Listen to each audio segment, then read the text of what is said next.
اچانک انسان کا دل کسی چیز پہ آ جاتا ہے، یہ انسانی فطرت ہے، تو اس پہ پکڑ نہیں ہے۔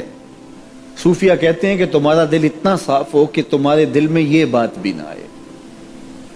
غنا تمہیں نصیب ہو جائے، لیکن اس کے باوجود ہم بشر ہیں، کمزور ہیں،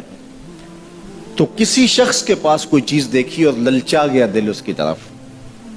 اور پھر اس کو حاصل کرنے کے لیے کوشش میں، تردد میں لگ گیا، دل میں خیال بھی آتے ہیں، وسوسے بھی آتے ہیں، اور ایسی ایسی خواہشات جنم لیتی ہیں کہ انسان خود اپنے پہ ہنستا ہے، لیکن ایسی خواہشات جس کی اتباع میں چل پڑا، جس کی خواہش میں چل پڑا، تو یہ ہلاک کر دینے والی چیز ہے۔ آرزو کا پیدا ہو جانا، حتیٰ کہ آرزو تو آرزو رہی، وسوسے کے پیدا ہو جانے پر بھی پکڑ نہیں ہے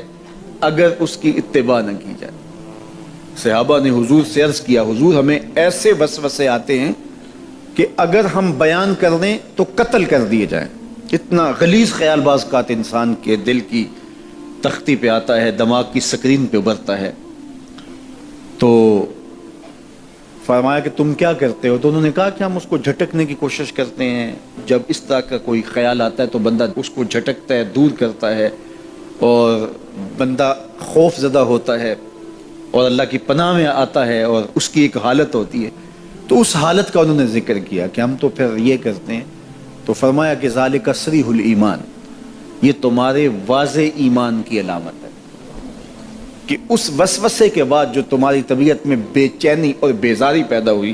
اور اس کو دھکیلنے کے لیے، اس کو خیال سے ہٹانے کے لیے، اس کو تصورات سے دور کرنے کے لیے جو تم نے کوشش کی، یہ تمہارا ایمان تھا جو کھڑا ہوا، اور تم اس سے بچنے کی کوشش کرتے ہو، تو یہ تمہارے ایمان کی علامت ہے۔ تو خالی وسوسہ اگر کتنا ہی غلیظ کیوں نہ ہو، اگر اس وسوسے کو خیال کا حصہ بنا کے اس سوچ کو لذت کا سبب نہ بنا لیا جائے، حتیٰ کہ غیر محرم کے اوپر آپ کی نظر پڑ گئی، تو فرمایا النظرۃ الاولی لک والثانیۃ علیک، جو پہلی نظر تجھے حاصل ہوئی تو وہ تیرے لیے ہے، لیکن اگر تو نے نظر کا تتبع کیا اور پھر تیری نظر نے دوبارہ پیچھا کیا تو وہ تیرے اوپر وبال بن جائے گی۔ تو خواہش کا، وسوسے کا، اور کسی ایسی چیز کا دل اور دماغ کی سکرین پہ ابھرنا اور خیال پیدا ہو جانا، یہ کوئی بات نہیں ہے۔ انسانی زندگی کے اندر کتنے ہزار خیالات جو ہے وہ انسان کے دماغ میں جو ہے وہ پیدا ہوتے ہیں، اور پیدا ہو کر کے مٹتے ہیں، پھر نئے پیدا ہوتے ہیں۔ کبھی بھی انسان کا دماغ خالی نہیں رہتا، ہر وقت سوچتا ہے۔ آپ اگر یہ طے کر لیں کہ میں کچھ نہیں سوچنا، تو یہ سوچ رہے ہوں گے کہ میں کچھ نہیں سوچنا۔ یہ کبھی ہو نہیں سکتا کہ آپ کا دماغ ہو اور اس کے اندر جو ہے وہ کوئی خیال نہ چل رہا ہو، ہزاروں لاکھوں خیالات کا ایک ہجوم گزرتا ہے۔ تو انسان کا دل، دماغ اس طرح بھاگتا ہے۔ آپ اچھے لوگوں میں رہیں گے تو خیالات پاکیزہ ہوں گے۔ دیکھیے، آپ گندگی کے ڈھیر سے گزر رہے ہوں گے تو خیالات اسی طرح کے ہوں گے نا، اور اگر پھولوں کی روش سے گزر رہے ہوں گے، صحن چمن سے گزر رہیں گے تو خیال اس طرح کے ہوں گے نا۔ آپ جو ہے وہ کسی بازار سے گزر رہے ہوں گے تو خیال اس طرح کے ہوں گے، اور مدینے کی گلی سے گزر رہے ہوں گے تو پھر خیال اسی طرح کے ہوں گے نا۔ اس وقت آپ کے خیالوں کی دنیا کسی اور جہاں میں آباد ہے، اس لیے کہ آپ رسول اللہ کا فرمان سن رہے ہیں۔ لیکن اگر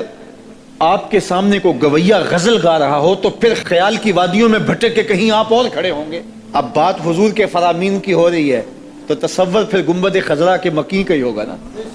تصور تو پھر شہر حبیب کا ہی ہوگا۔ لیکن اگر آپ باتیں دوسری جانب کی کر رہے ہوں تو تصور پھر ادھر جاتا ہے، اور اسی لیے ہمارے علماء نے کہا کہ گانے کی طرز پہ نعت نہیں پڑھنی چاہیے، اس لیے کہ گانے کی جو معروف طرز ہوگی، جب اس طرز پہ نعت پڑھی جائے گی تو سن آپ نعت رہے ہوں گے، طرز سے آپ کے دماغ اور آپ کے خیالات بھٹک کے کہیں اور چلے جائیں گے۔ اس لیے یہ گوارا ہی نہیں ہے کہ ذکر رسول اللہ کا اور خیال کہیں اور جا رہا ہو،